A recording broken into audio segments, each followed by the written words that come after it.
Hello po sa inyong lahat mga ka-crypto. Ako po si Pinoy Crypto Trader at sa video na ito ay atin pong pag-uusapan ang tungkol sa balitang ito kung saan sabi rito ay Shiba Inu trader loses out on $40 million in SHIB gains. Ayan, meron na pong isang trader dito ang yan na loses out. Ibig sabihin ay parang sayang at hindi po siya kumita ng 40 million. Yan, dahil sa pag-angat ng Shiba Inu.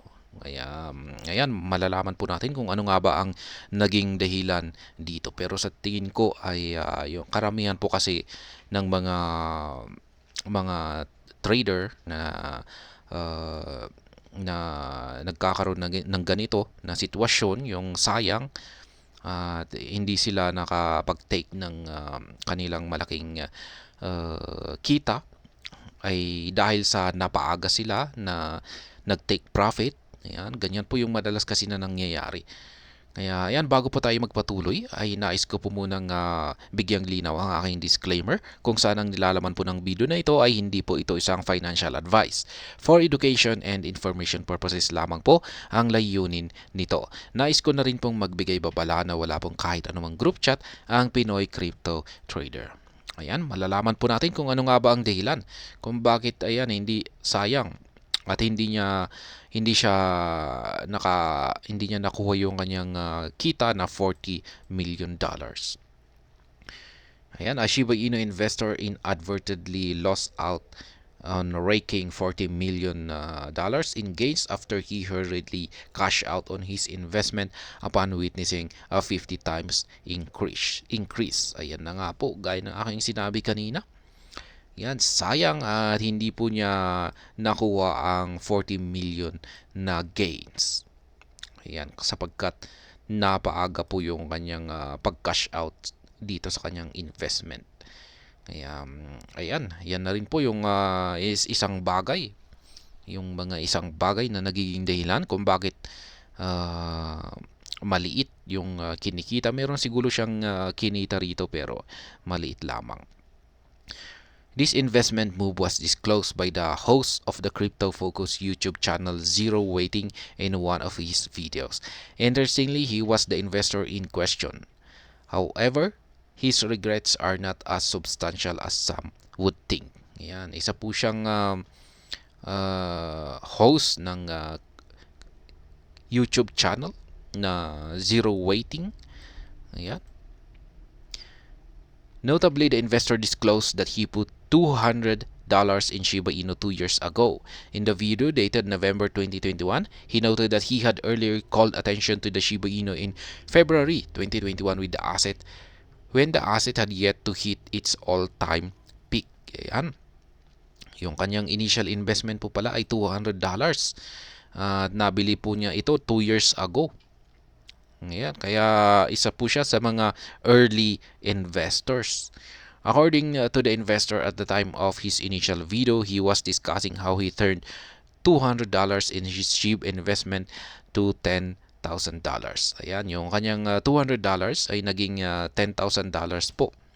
This impressive increase translates to a massive 5,000% return on ROI. Ayan, nagkaroon na po siya ng 5,000%.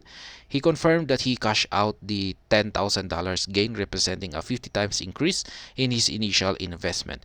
However, in the recent video, the YouTuber stressed out that the move was not the best option then. Ayan, kaya kinash out na po yung kanyang $200 na naging $10,000 ay kinash out niya na po kasi kung pagtitignan natin, napakalaki po itong gain na ito. Ayan, mula sa 2,000 ay naging $10,000.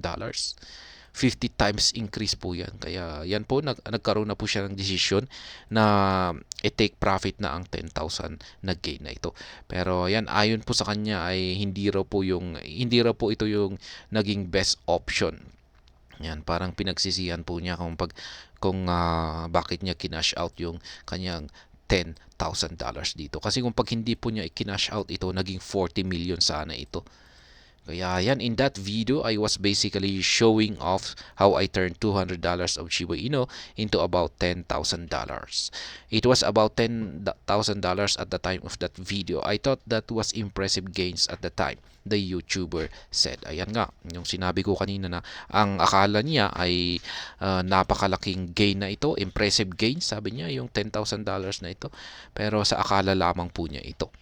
Yan, hindi po niya aakalain na ito pala ay magiging or aabot ng 40 million. Yan, maski sana $1 million ay okay na yan. Maski nag-take profit siya sa mga millions or hundreds, pwede na rin yung hundreds, thousands. Interestingly, after he took profits with the $10,000 investment, Shiba Inu skyrocketed further. This massive increase occurred as 2021 progressed, making the Shiba Inu the mainstream crypto asset with the highest ROI. Ayan, pagkatapos po niyang i-take profit ang kanyang $10,000. Yan, yung kanyang $200 ay naging $10,000 at siya ay napakasaya na nag-take profit. Yan, hindi niya akalain na nagtuloy-tuloy pa pala ito sa kanyang pag-akyat. Napakalaki po yung kanyang inakyat. Kaya ayan, umabot ng $40 million sana ito. Kaya ayan, wala siyang nagawa kundi pagmasdan na lamang ito. At yan, siya ay ayan na nga, Shiba Inu massive run. She first rallied to a high of on May 2021 before facing resistance.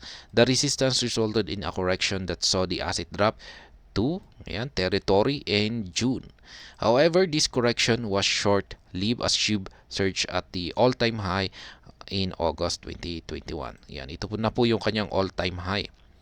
Ngayon ay hindi pa niya ito, marami pong nagsasabi na muling aakyat rito ang market price ni Shiba Inu.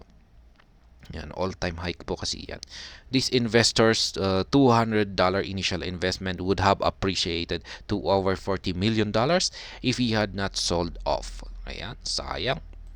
Kung hindi lamang siya nagbenta ng maaga, ganyan po kalaki yung kanyang kinita. This surge would represent as an astronomical 200,000 times increase in his investment. Expressing his surprise, the investor remarked, "Little did I know my crazy prediction of 1,000 times and it surpassing the market cap of Dogecoin actually became a reality." Ayan, wala po talagang nakakasurpresa po talaga ito. Yan, sa lahat po kasi ng mga asset, yan, market, ay bihira lamang po talaga yung makapagbigay ng ganito kalaki na return. Yan, yan napakabilis na panahon, 1,000 times. Ayan, kaya talagang marami po talaga ang magkakamali diyan. Kasi hindi po talaga ito inaasahan, nakakasurpresa. Following the surge to Shiba Inu corrected further and has since been unable to recover. Currently trading at ayan na nga po yung current market price ni Shiba Inu. The asset is down 91% from the all-time high. However, several market watchers project an imminent recovery. Ayan, ngayon ay bumagsak na po si Shiba Inu mula sa kanyang all-time high na ito. Ayan, laki po ng kanyang binagsak, 91%. Ayan. Pero ngayon ay ginagawa po lahat ng mga developers, lahat ng kanilang makakaya kung saan ang sa tingin nila ay muli pong makakabalik ang market price ni Shiba Inu sa dating all-time high nito sa pamamagitan po ng mga projects and developments tulad na lamang ng Shibarium. Ayan, ang masasabi ko po rito ay isa po itong meron po tayong makukuha rito na isang magandang aral bilang investor na yan, wag po kayong yung strategy po niya kasi dito ay nag-take profit siya ng napakaaga. Yan, maaga po yung maaga niyang kinuha yung kanyang profit dito kay Shiba Inu. Kung pag medyo nakapaghintay lamang siya, sana siya or nag-hold pa siya ng medyo mas matagal ay kumita siya ng yan, napakalaki. Yung kanyang $200 ay kumita sana ng $40 million. Pero sa tingin ko ay ayos lang po yung kanyang ginawa rito. Yan, medyo kulang lamang siya sa strategy ng kanyang take profit. Kung ako, yung $200 na yan, naging $10,000. Ayan. Ang aking gagawin ay iti-take profit ko lang yung kalahati. Siguro yung iti-take profit ko yung $5,000. Yan. Hahayaan ko lang yung $5,000 na naka-invest pa rin kay Shiba Inu. At least nakuha ko na yung capital ko. May kumita pa yan. Kung yan, yung $200 lamang na pinasok ko ay kumita ng nag-take profit ako ng $5,000. Ibig sabihin ay kumita ako ng mga 4,800. Ayan, kaya ayos na yan. Hahayain ko yung $5,000 na ito yung nandyan lamang yan. Sa tuwing aakyat yan ay dyan ako magti-take profit ulit. Kaya kung pag ganyan sana yung kanyang ginawa ay at least talagang kumita siya nung umabot sa napakataas or nung nag 1,000 times yung market price ni Shiba Inu. Kaya yan, masasabi ko ay kulang lamang po siya sa strategy sa pagti-take profit. Yan, hanggang dito na lamang po tayo sa video na ito. Sana po ay inyong nagustuhan ang aking paliwanag dito. Kung inyo po itong nagustuhan ay pakiclick lamang po ang like button nito. Para naman po sa mga bago lamang dito, kayo po ay aking inaanyayahan para mag-subscribe. Pakiclick na rin po ang bell icon nito dahil ito po ang siyang magsisilbing notification nito sa mga bago kong videos na akin pong ina-upload sa aking YouTube channel na ito. Marami pong salamat sa panunood. Ingat po tayo lagi at God bless po sa ating lahat.